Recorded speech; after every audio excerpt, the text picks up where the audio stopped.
All right, so here is my question I have going on right now. So next month at Cali Quilt Co, I am teaching a class on how to make this pillow because I love Elizabeth Hartman and I think this would be a fun springy pillow to do. So we're gonna do the bee pillow, but because it gives me a reason to do another Elizabeth Hartman pattern and have things there as samples of other projects that you can do, I wanna make this pillow. But here is my question, my deep question that has been bothering my mind ever since I looked at this pattern.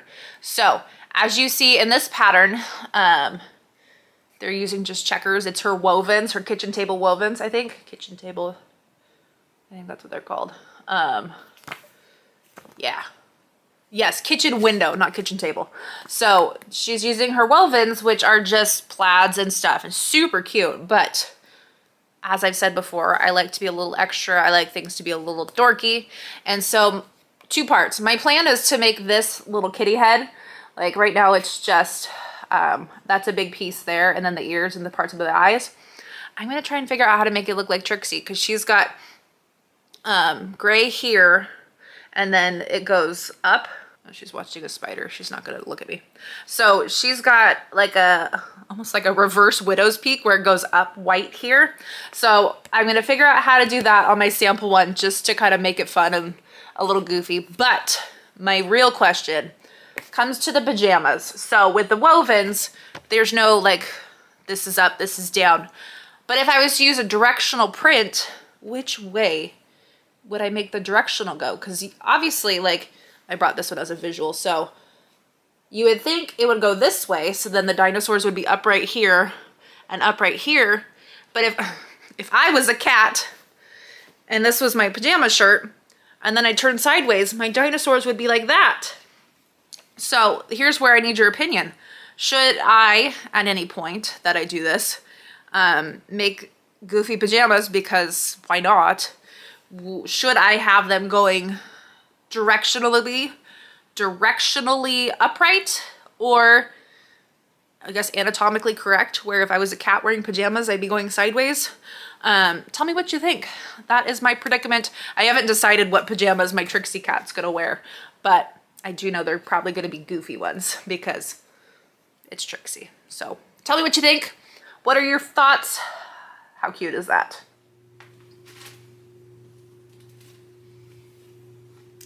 I think this turned out so stinking cute and I cannot wait to quilt it, and that's what we're gonna do right now. So I think this measures to be less than width of fabric.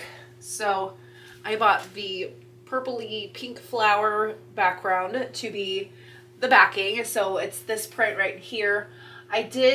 We did have this one in a purple colorway, but I decided, I was like, that's not even in the quilt. So I'll just stick with that one in there and do some flowers on the back. So I think that's gonna be really cute.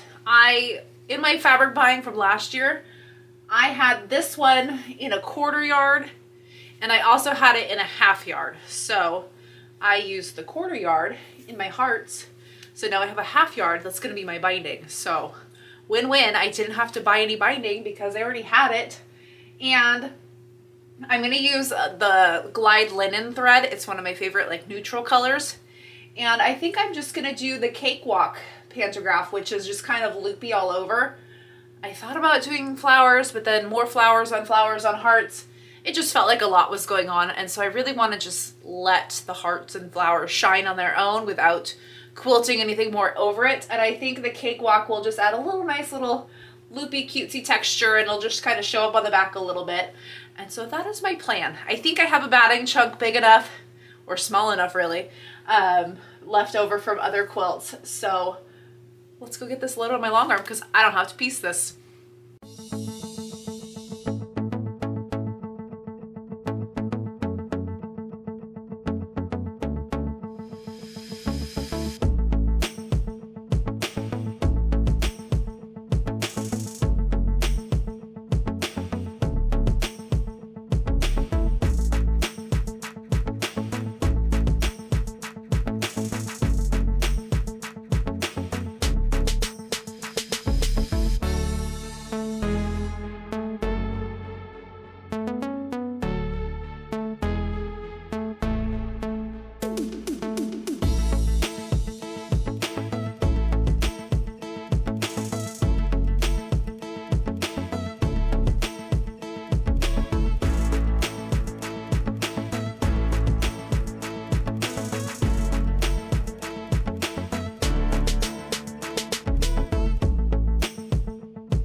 So I am now getting ready to bind this quilt. I've got my binding all cut and made.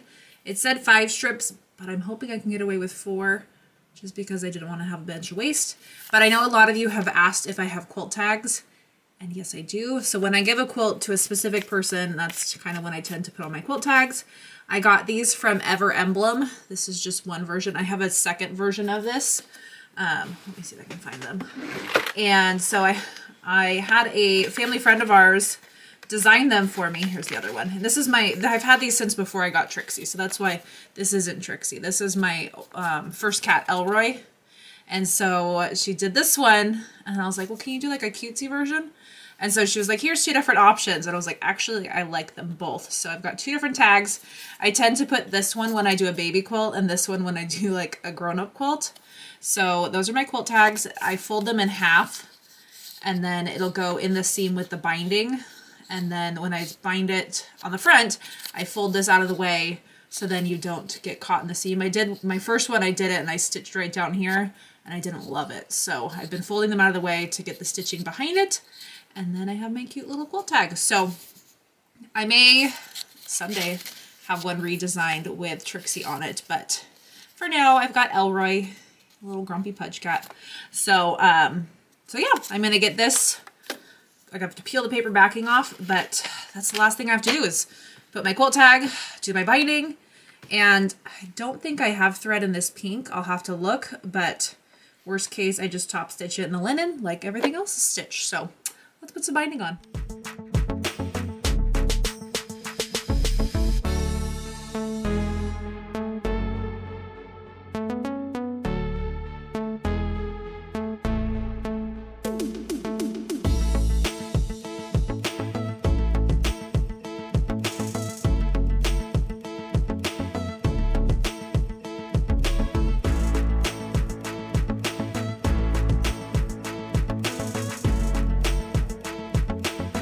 So besides the 3-yard quilts, this officially marks my first finish of the year. So first start to finish, that wasn't a 3-yard quilt, and I'm very excited. I think it turned out super cute.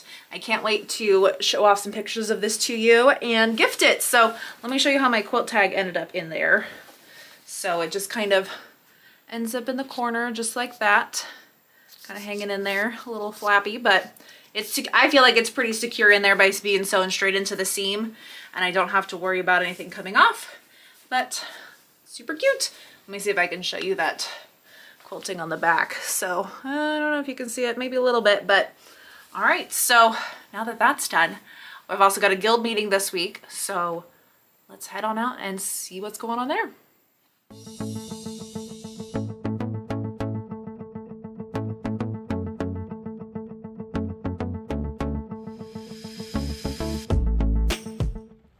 Just got back home from today's meeting and it was actually pretty good. It was one of our guild members, Debbie Kidd. She is currently in Oregon. That's where she lives now. And she's been a big improv quilter and makes these super cool bags that I was lucky enough to get. So it was pretty cool to see like how she does improv, different ways to break down improv, kind of to make different, use up scraps, which is kind of like a thing for my year. So I just need to get on it. And so she's teaching a class that unfortunately I can't go to this round of because I have another commitment that day where people are going to make their improv slabs and then learn how to make them into her bag. So I'm going to link all her info in the description below, so then you can go check out her Instagram, check out her bags, all sorts of good stuff. And then we also got our names pulled for the name tag challenge. I signed up for that last month because I've never had a name tag in all the years that I've been in my guild. It's always just been a sticker, and I've seen people with their hand quilted name tags, and I want to make one. And so I figured this would be a good starting point. I'll make one for somebody else, which is what the challenge is. So we put all our info in and drew names today, and so I drew my person's name, and I think it's going to be really good, considering that their favorite color is teal, and that's going to be easy to work with. So and they've got a short name, which is going to work with my vision of what I thought of doing for my own name tag anyways. So so I'll end up with 2 name tags. So I do plan to make one for myself and then one for this person, and then whoever got me gets pulled. And so you won't see me doing that much on that until, because the due date is May, so I don't want to give it away until after the May meeting. So I'll be recording it while I make it, but you won't see it until May. So sorry about that little teaser, but I think it's gonna be good. So all in all, a productive week by finishing that quilt, and let me show you those pictures now, and we'll be back for more soon. Before I forget and show you, this is my bag of hers that I got. She gave them to if we were guild members, board members during COVID, she made them these, and she picked out this one to send to me because it reminded her of It's a Small World. So I really like it. It's one of my favorite things. So it holds quite well. So there you have it.